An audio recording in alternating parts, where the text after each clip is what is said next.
మానస సరోవర్ యాత్ర ప్లాన్ చేస్తున్నారా? నమ్మకంగా సేఫ్ గా మీ కలల మానస సరోవర్ యాత్రని ట్రావెల్ టర్న్స్ తో నిజం చేసుకోండి. మరిన్ని వివరాలకు ఈ నెంబర్కు కాల్ చేయండి. నమస్తే రమ్మగారు. నమస్తే జయ. ఏదైనా మంచి కథ చెప్పండి రమ్మగారు. విశ్వాసపాత్రుడి కథ చెప్తాను. ఓ పూర్వం ఒక రాజకుమారుడు ఉండేవాడు. ఎంతో ఆస్తిపరుడు. అయితే అతనికి సంసారం లేదు, వివాహం చేసుకోలా, ఎవరు లేరు, అతను ఒక్కడే.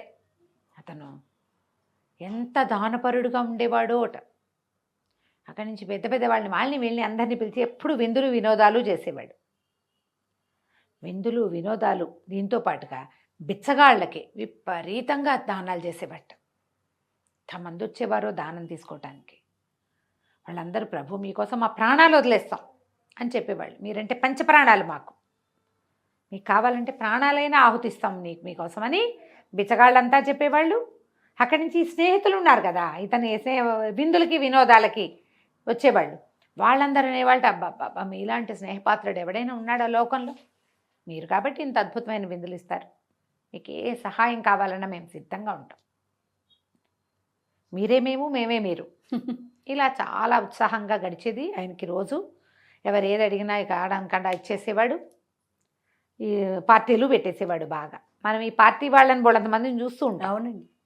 అయితే ఏమైందట, ఒకసారి ఒక యువకుడు ఒక అతను వచ్చి చాలా కష్టంలో ఉన్నాను బాబు, నా భార్య లేక పెళ్లి చేసుకుంటే ఆ అమ్మాయి కాస్త చనిపోయింది, వైద్యానికి చాలా ఖర్చు అయింది, ఆ ఖర్చుకు అయిపోయింది నా దగ్గర ఉన్న డబ్బంతా, కనీసం అమ్మాయిని మట్టి చేయడానికి కూడా నా దగ్గర డబ్బులు లేవు, మీరు సహాయం చేస్తే కర్మలు అవి నిర్వహించుకుని వస్తాను అని అడిగేసరికల్లా రాజకుమారుడు అన్నట్ట, దానికేముంది 10 వరహాలు తను తీసుకెళ్ళు, నీ భార్య ఉత్తమ గతులు పొందాక అంటే క్రియాంతరాలన్నీ అయిపోయాక నువ్వు నా దగ్గరికే రా, నాతో ఉండు, కానీ ఒంటరిగా ఏం జీవిస్తావు అని చెప్పాడు.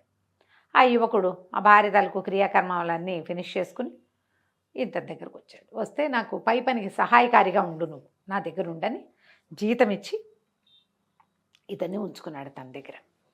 ఎంతో స్నేహంగా ఉండేవాళ్ళు ఇద్దరు. అతను అన్ని రకాల పనులు చేసేవాడు, ఈయన దాన ధర్మాధికారులకి సహాయం చేసేవాడు, పొలం పనులు పై పనుల వ్యవహారాలు వాటి సంగతి చూసేవాడు, పార్టీలు గీర్టీలు అరేంజ్ చేసేవాడు. క్రమంగా ఈ రోజులు గడుస్తున్న కొందికి ఈ రాజకుమారి రోజు దానం చేస్తానంటే డబ్బులు ఎక్కడి నుంచి వస్తాయి? అదే కదా. పోనీ వచ్చిన డబ్బుని పార్టీలు చేసేస్తాం, అది ఖర్చు అయిపోతుంది, ఇది ఖర్చు. ఓ రోజు అన్నట్ట, అట్లా కాదు రాకుమార, ఇలా చెయ్యకూడదు, ఈ దానం తీసుకునే వాళ్ళు ఎప్పుడు దానాలు తీసుకుంటునే వాళ్ళుగానే ఉంటున్నారేమిటి చెప్పు, నువ్వు డబ్బు ఇస్తున్నావు, ఆ డబ్బుతో వాడు బాగుపడ్డేమిటి, మళ్ళీ వస్తాడేంటి డబ్బులు తీసుకోవడానికి? ముష్టివాళ్ళుగానే ఉంటున్నారు, కాబట్టి ముష్టివాళ్ళకి డబ్బులు ఇవ్వడం మానేయాలి. ఓ అంటే కాదు, నవ్వాడు ఈయన. పాపం వాళ్ళకి ఇవ్వకపోతే ఎట్లా అన్నాడు. ఇతను అన్నాడు, నువ్వు పార్టీలు కూడా ఎప్పుడు నువ్వే ఇస్తావేమిటి పార్టీ, నీ ఫ్రెండ్స్ ఎందుకు ఇవ్వరు? ఈ పార్టీలకి డబ్బులు పెడుతున్నావు, నువ్వు ముష్టి వాళ్ళకి డబ్బులు పెడుతున్నావు, ఈ రకంగా డబ్బులు పాడు చేసుకుంటే ఎట్లా అంటే, ఇతను అన్నాడు, కాదు వాళ్ళు నా కోసం ప్రాణాలు వదిలేస్తామన్నారు. అంటే ఇతను అన్నాడు, ప్రాణాలు వదిలేస్తారా? అట్లా ఎట్లా వదిలేస్తారు? ప్రాణాలు ఎవ్వరూ వదిలేరు. నువ్వు పార్టీ ఇస్తే తింటారు. ఇప్పుడు స్నేహాలు ఎట్లా ఉంటాయి, ఇచ్చి పుచ్చుకో.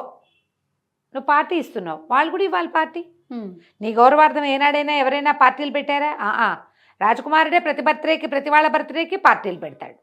ఇలా ఫ్రెండ్స్లో కూడా కొంతమంది ఉంటారు, ఒకడే పార్టీ ఇస్తాడు, అందరూ తింటారు, తిన్నవాళ్ళందరూ బాగుపడతారు, ఆ పార్టీ ఇచ్చిన వాడు కోలుకోలేనంత చెడిపోతాడు. నేను 100 మందిని చూస్తుంటాను అట్లా. అలాగే జరుగుతుంది.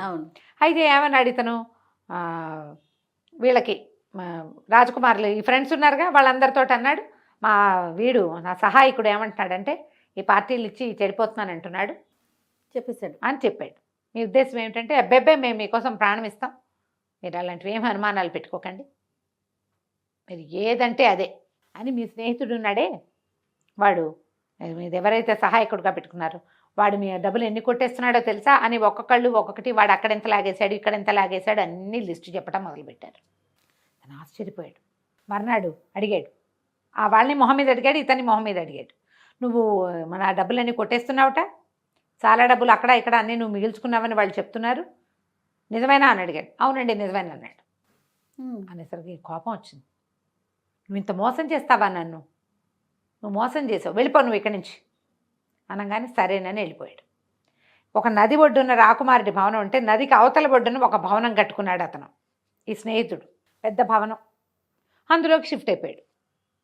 ఇక రాకుమారుడు చీచి ఇలా ఎవరిని నమ్మకూడదు, ఓన్లీ స్నేహం చేయాలి, బిచ్చగాళ్ళకి దానం చేయాలి అని పెట్టుకున్నాడు అంతే. ఇక రోజులు గడిచినాయి.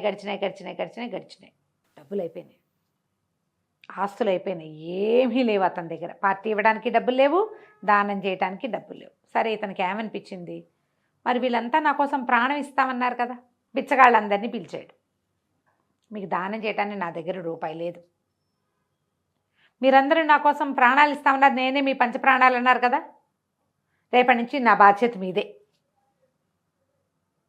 అని చెప్పేసరికి బిచ్చగాళ్ళంతా గొణుక్కుంటూ ఏమన్నారంటే, అలా ఎలాగండి, మీరు బోల్డ్ పార్టీలు ఇచ్చారు, పెద్ద పెద్ద పార్టీలు, మీరు ఇచ్చిన పార్టీల్లో బోల్డ్ డబ్బు పోయింది, మాకు ఇచ్చిన బిచ్చం ఎంతండి, తలా ₹1 ఇచ్చారు, దాంతో మీ సొమ్ము పోయిందా మరీ విడ్డూరంగా. వాళ్ళని అడగండి. మీ పూచి మాకెందుకండి, మేము దానం ఇస్తే పుచ్చుకుంటాం కానీ ప్రేమగా ఉంటాం, నువ్వు దానం ఇస్తే ప్రేమగా ఉంటాం, నువ్వు ఇవ్వకపోతే మేము నీ దగ్గరికే రాము, మాకేం పని మీ దగ్గరికి రావడానికి, ఓకే, దానం ఇస్తారని కదా మేము వచ్చాం అనేసరికి హతాశుడైపోయాడు.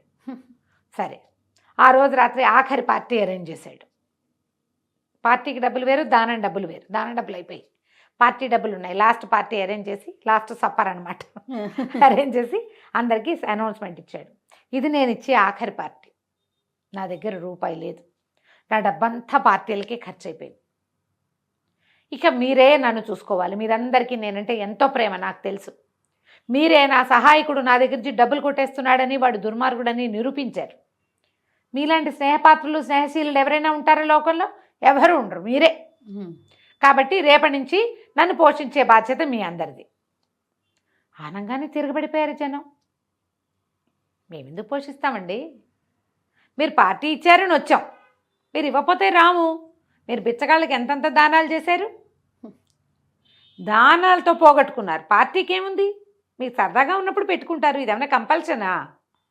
కంపల్సరీ కాదు ఇది, మీరు పార్టీ పెట్టారు, మేము వచ్చాం అంతే, మీ సరదా కోసం. మీ పూచి మాకెందుకు, మీ పూచి మాకు లేదు, పూచి లేదు మీది, మాకు అనవసరం, మీరు పార్టీలు పెడితే వచ్చాం, మీరు పార్టీ పెట్టకపోతే రాము. మేము అడుగుతాం ఏమంటే పార్టీ ఇస్తున్నారని, నేను ఇవ్వనండి అంటే సరిపోతుంది, ఇదేం బలవంతం, బలవంతమేం లేదు, మీరు వద్దన్నారు, మీరు పెట్టనన్నారు, మేము ఊరుకుంటాము, మీరు ఇస్తున్నారు కాబట్టి వచ్చాం.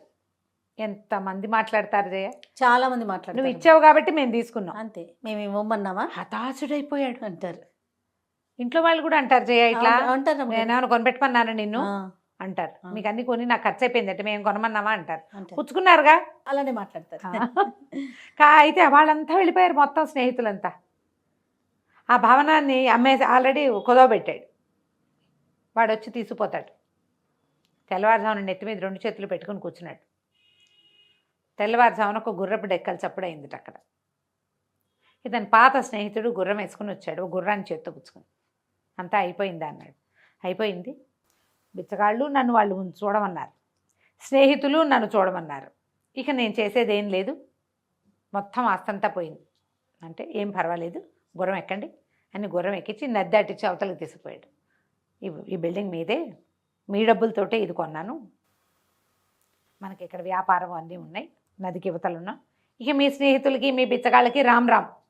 తెలిసింది కదా, దానం చేసినా మనం ఎవరిని సొంతం చేసుకోలేం, పార్టీలు ఇచ్చి సంతోషపెట్టినా ఎవరిని సొంతం చేసుకోలేం. అవసరంలో ఉన్నప్పుడు సహాయం చేస్తేనే దానికి విలువ ఉంటుంది. నేను అవసరంలో ఉన్నప్పుడు నువ్వు నాకు సహాయం చేసావు, ఇప్పుడు నువ్వు అవసరంలో ఉన్నావు, నేను నీకు సహాయం చేస్తాను, నీ డబ్బు ఎక్కడికి పోలేదు, నువ్వు అమ్మేసిన వాటిలలో చాలా నేనే కొన్నాను, అది నీ డబ్బులతోటే ఇక్కడే ఉంది, నువ్వు కంగారు పడకని చెప్పాడు. ఆ తర్వాత ఈ రాకుమారుడు అటు స్నేహాలు మానేశాడు, ఇటు దానాలు మానేశాడు. స్నేహాలు ఇదివరకు లిబరల్గా చేసేవాడు, ఇప్పుడు అలా కాకుండా కొంచెం ప్లాన్డ్గా జాగ్రత్తగా చేస్తూ తర్వాత ఇద్దరు వివాహాలు చేసుకుని, మనకి కుటుంబం ఉండాలి, కుటుంబం లేకపోవటం వల్లే నువ్వు ఈ పిచ్చి ఖర్చులన్నీ చేసావు, ఫ్యామిలీ కదా మనని కంట్రోల్ చేసేది అంతే. అందుకని చక్కగా ఇద్దరు చెరో పిల్లని చూసి పెళ్లి చేసుకుని హాయిగా వ్యాపారము వ్యవసాయము చేసుకుంటూ సుఖంగా ఉన్నారు. కథ కంచికి మనం ఇంటికి. సూపర్ స్టోరీ రమ్మ గారు. నమస్తే. నమస్తే.